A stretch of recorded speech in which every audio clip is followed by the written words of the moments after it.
The capture of Venezuela's President Nicolas Maduro by the US came despite his country's long-standing alliance with both China and Russia. Both have criticized the US attack, but have taken no action. What are the implications for Russia and China? This is Inside Story.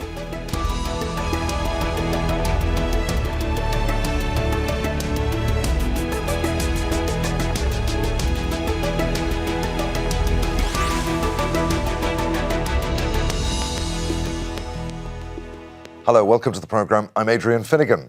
Backing by a superpower once might have been seen as a kind of insurance or fireproofing, protecting you against invasion or attack.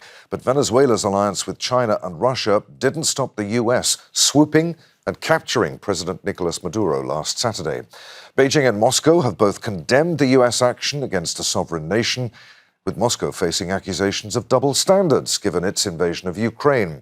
Both have their own issues involving US President Donald Trump, Russia over the war in Ukraine, and China over trade and Taiwan. So, what impact could events in Venezuela have on Beijing and Moscow? Could their global alliances be weakened or strengthened by Trump's actions in Venezuela? We'll discuss all that with our guests shortly, but first a report from Paul Ging. Nicolas Maduro's relationship with two of the world's most powerful nations were long established. Russia supported Venezuela financially and with military hardware, both during Maduro's presidency and from when his predecessor, Hugo Chavez, came to power in 1999. Moscow also accepted that Maduro had won the 2024 election, despite Western countries saying it was rigged. For its part, China was, after Western sanctions, the top buyer of Venezuelan oil. But this support doesn't appear to have counted for anything when the US went into Venezuela to extract Nicolas Maduro on Saturday. President Donald Trump says the US is now firmly in charge. The country is a mess. It's been horribly run. The oil is just flowing at a very low level, much lower than, even if it was badly run, it should have more income, more oil than what they do. So we're going to have the big oil companies go in. They're going to fix the infrastructure. They're going to invest money. We're not going to invest anything. We're going to just take care of the country. We're going to cherish the country. We're going to take care, more importantly, of the people, including Venezuelans that are living in our country that were forced to leave their country. Russia and China condemned the US operation. China's foreign ministry said, China is deeply shocked and strongly condemns the use of force by the US against a sovereign country and the use of force against the president of a country. China firmly opposes such hegemonic behavior by the US, which seriously violates international law, violates Venezuela's sovereignty, and threatens peace and security in Latin America and the Caribbean. Russia's response was similarly forthright. The United States committed an act of armed aggression against Venezuela. This is deeply concerning and condemnable. The pretexts used to justify such actions are unfounded. Ideological animosity has prevailed over pragmatism and the willingness to build relationships based on trust and predictability. In the past, an alliance with a superpower was a form of geopolitical insurance for many countries, but that would no longer seem to apply, as the US action in Venezuela shows. Paul Ging, Al Jazeera for Inside Story. Let's bring in our guests. From Moscow, we're joined by Andrey Kortunov, former Director General of the Russian International Affairs Council and a member of the Valdai Discussion Club, a Russian foreign policy think tank. From London, we're joined by Chris Weafer, Chief Executive Officer of Macro Advisory, a strategic consultancy focused on political and economic affairs across Eurasia. And from Bangkok, we're joined by Shaun Rein, founder and managing director of the China Market Research Group and author of The Split, which analyses the geopolitical divide between the US and China. Gentlemen, a warm welcome to you all. Andrey, let's start with you. The US intervention in Venezuela was swift, decisive, but its two biggest backers, Venezuela's two biggest backers, Russia and China, were noticeably absent, did nothing. Why did neither step in to protect Maduro? Were Moscow and Beijing unable to respond, at least militarily, or was it a deliberate political choice not to? Well, I don't think it was a deliberate choice, at least for Moscow. My guess is that Russian leaders were caught by surprise. It was unexpected. It happened right in the middle of public holidays here in Russia. And I think right now they're thinking about whether it is a change of personalities in the leadership of Venezuela or it is a much more fundamental regime change. If it is just a change in the leadership, then Russia will definitely try to preserve its strategic alliance to Venezuela.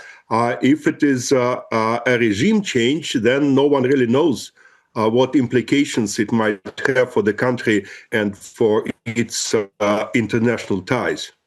Chris, what's your view on this? What does the US's action in Venezuela tell us about China and Russian positions?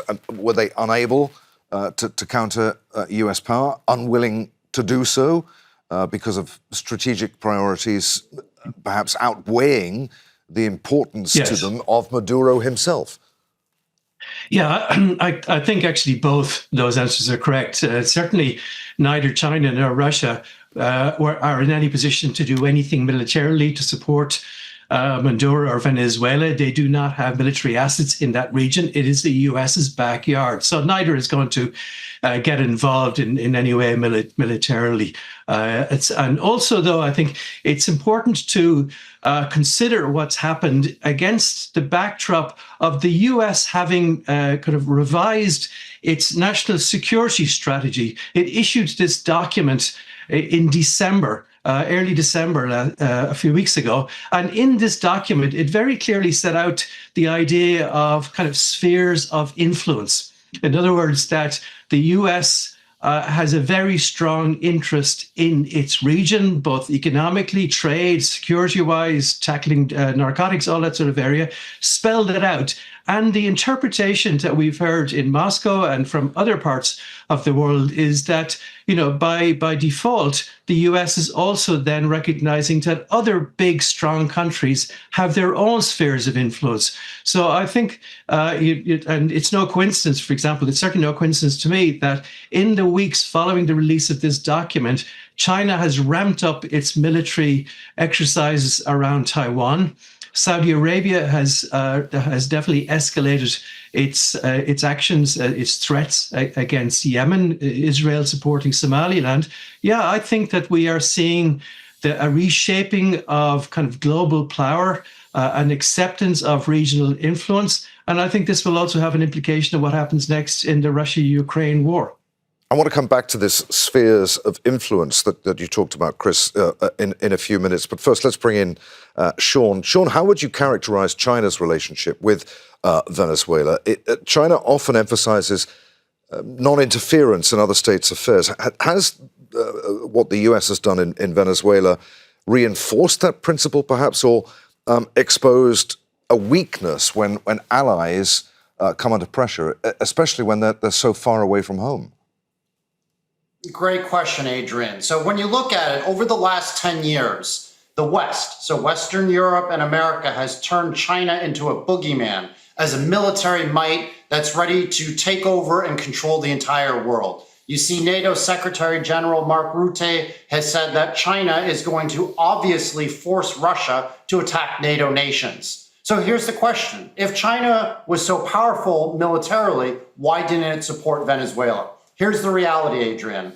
China is powerful economically. It's the largest trade partner of 140 countries. It's used Venezuela as the major base for its Belt and Road strategy to expand into Latin America. But the reality is China is not a militant nation. It only has 2 military bases outside of mainland China, while the United States has over 800 military bases in 80 countries. So China just doesn't have the firepower to push back against the United States and Venezuela. What they're going to do is they're going to try to work with the global majority or the global South to try to condemn America's actions, because everybody in the world should be worried right now, Adrian, that Trump doesn't want to follow international norms or rule of law. For him, might equals right. And so he's going to take over Venezuela, plunder that country from oil and natural resources. And who's going to stop him from going into Cuba, right? Or going into Colombia. And even more importantly, for NATO, who's been criticizing China as the boogeyman, Trump has said he wants to take over Greenland. So if you're sitting in the Danish capital, you should be really worried right now about a Neville Chamberlain 2.0 and allowing Trump to just take over the world and say the Western Hemisphere is America's. This is our sphere of influence. No one else is allowed to have different ideas, because if you do, we're going to take you out, put you in jail, kill you, and take over and plunder your natural resources. It's a very dangerous time for the world order right now, Adrian. Andrey, would you agree with that? I will come back to this issue of natural resources in just a moment. But Andrey, you've said that this operation fits Moscow's belief that the liberal international order is breaking down and that spheres of influence are returning. If that's the case, did Russia perhaps miscalculate by treating Venezuela as a partner in what the US still sees as its backyard? Well, I think that Venezuela has been an important partner of the Russian Federation. However, compared, for instance, to what is going on between Russia and Ukraine, Venezuela is not that important. Russia will try to preserve some strongholds of its influence in Latin America. It still enjoys a lot of security connections to countries like Cuba and Nicaragua. Definitely, Russia will try to preserve its relations with Brazil, which is a BRICS member, with Mexico, which has a leftist government. But in the end of the day, I think indeed many in Moscow believe that the liberal world order is over and we're back to old concept of spheres of influence. So great powers are sort of entitled to have special rights and special responsibilities, though, of course, Russia will continue to condemn the U.S. action in Venezuela, arguing that this pretext that the whole action was about fighting the drug traffic is hypocritical, because there is not that much of the drug traffic which comes to the United States from Venezuela.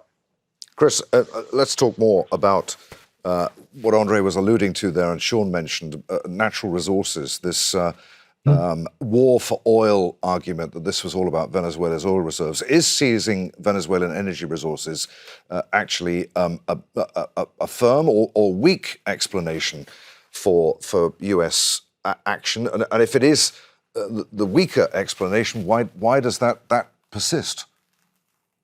Yeah, no, I see that as very much a lazy interpretation of the angle for oil, because of course I guess a lot of commentators would automatically link with what happened with Iraq and in the Middle East generally, etc., where there was a huge element of securing oil supply. But Venezuelan oil, even though they, of course, as we'll all read, has the world's largest oil reserves, but that oil is particularly heavy. It's very heavy oil. It's not the same as the oil, most of the oil we use in the world today. So you can't just swap Venezuelan heavy oil with, for example, lighter Middle Eastern oil. And also the oil is under the Orinoco River basin. Hugely significant environmentally.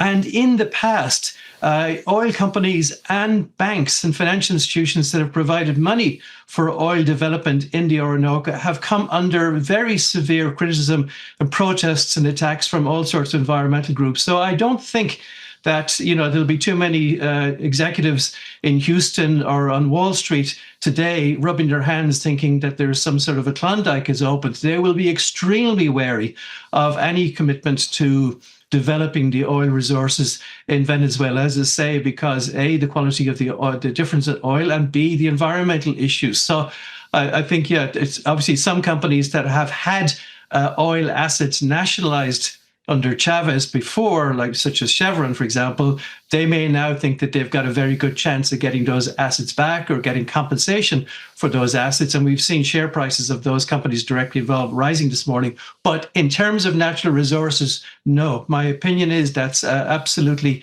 is the wrong way to look at this. This is very much Washington or Donald Trump establishing his total sphere of influence in his backyard.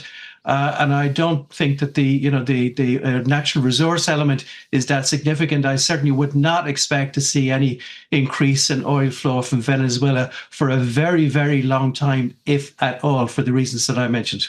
Shaun, you were talking about who should be scared, who might be next with Trump showing exactly what he can do when he wants to do it. Cuba, Greenland, you mentioned. I mean, the Panama Canal. But I mean, there has been some speculation about whether China might take a message from what Donald Trump has done, whether China could be emboldened, for instance, to exert further pressure on Taiwan, which, of course, Beijing considers a part of its territory. What do you say to that? Yeah, so you and I have talked about this in the past, Adrian. I don't think that this is going to embolden China to use military action to invade and reunify mainland China with Taiwan. At the end of the day, the Chinese are not militant. They don't want to kill people in Taiwan who they consider to be their cousins. So I expect that China is going to continue to launch a charm offensive focused on the KMT, which is the opposition party in Taiwan, excuse me. So you had President Ma, who's from the KMT, who's come to China several times in the last 2 years. He's been feted like a hero. You've seen that China over the last year has launched a lot of policies that allow Taiwanese to be able to buy homes, go get education benefits, and see doctors in Fujian province, which is the province that's closest to Taiwan. So I don't expect that Xi Jinping and the CPC are going to launch military action anytime soon to take over Taiwan, because that's just not in their DNA. That's not what they want to do. What I do see happening, Adrian, though, is that Russia and China are going to get closer. I don't think the two countries historically are that close or that there's a lot of trust between the two of them. I know in Western Europe and in the United States, they sort of say these, communist type, run by dictator-like countries are very close. But I think the reality is that Russia and China are getting closer out of survival. They are worried that NATO and the United States are going to try not just to contain them, but push for regime change. That's why I think, Putin made his move in Ukraine to warn NATO from further encroaching onto Russia. And I think that China is very worried about a proxy war being started in Taiwan, or maybe even the Philippines or in Japan. So I think what you're going to see, Adrian, is that China and Russia are going to get closer, not because they love each other, not because they're natural partners, but out of survival, because the West is trying to destroy both of those countries right now with endless wars. Andrey, I'll come back to you in just a moment, but I want to put that to Chris for a moment, because I know he's got a view on that. Will this, do you think, push Russia and China into an even closer strategic alignment, particularly if the US goes further and is willing to demonstrate that it will use force again? No, I agree with Shaun. I think there's an element of being forced together, forced cooperation, but also a great deal of mistrust, and we've been hearing that a lot in Russia for the last 12 months, the fact that the Chinese have not reciprocated, for example, on investment, etc. So I think there would be reluctance on part of Moscow to get too close to China because China is so much bigger and would dominate. Instead, I would see this as being an action that perhaps provides some impetus within the BRICS group. I think Moscow would much rather, if you like, a much stronger BRICS group, a larger base of membership, and to cooperate with China and India within the BRICS group rather than unilaterally. And I think the message fairly clearly from Russia and probably from Beijing to BRICS members and to potential BRICS members is, look, the US, the West is doing what it wants, when it wants. You need to be, or we, the global South, need to be part of a larger group for our own protection and to cooperate. So I think that's where, if you like, the closer closer arrangement will come. It'll be within BRICS rather than, say, a unilateral coziness between Beijing and Moscow on their own. That's, but for sure, I think Shaun is right. It does provide a catalyst for countries to start looking to cooperate more fully. Well, before I put another question to Andrey, let's just ask him whether he agrees with that too. Well, I agree that Russia and China are likely to get closer, but I would add that I think for many people here in Moscow, the best solution would be to see real big nations, great powers to get together, including the United States, and to decide on the rules of the game. For Russia, I think Europe today is perceived as a more direct challenge, if not a direct threat, than the United States. Putin talks to President Trump, and they might even reach some kind of an agreement, but we do not have any contacts to the European Union leaders. And I think Europeans these days are much more anti-Russians than Americans are. How much, Andrei, was Russia's response to this shaped primarily by Ukraine and the risk, perhaps, of widening the confrontation with President Trump further? Well, I think that it's really a complex issue here because, on the one hand, Russia has to face statements that Russian actions in Ukraine do not allow Russia to be too critical of President Trump. But of course, if you go to the Kremlin, they will tell you that it's a stretch because if there were millions of Americans living in Venezuela, if these people were deprived of their language rights, of their religious rights, then you would probably have the right to make such a comparison. But the situation in Ukraine is clearly very different from the situation in Venezuela. But on the other hand, it is also clear that the Russian leadership is not ready to burn bridges to President Trump. They still want President Trump to be engaged in the settlement over Ukraine. And therefore, I think the criticism coming from Moscow will not be directed against Donald Trump personally, but rather against the U.S. hegemonic aspirations in general. Shaun, does this show that ideology matters far less now in Chinese foreign policy? Is it much more transactional?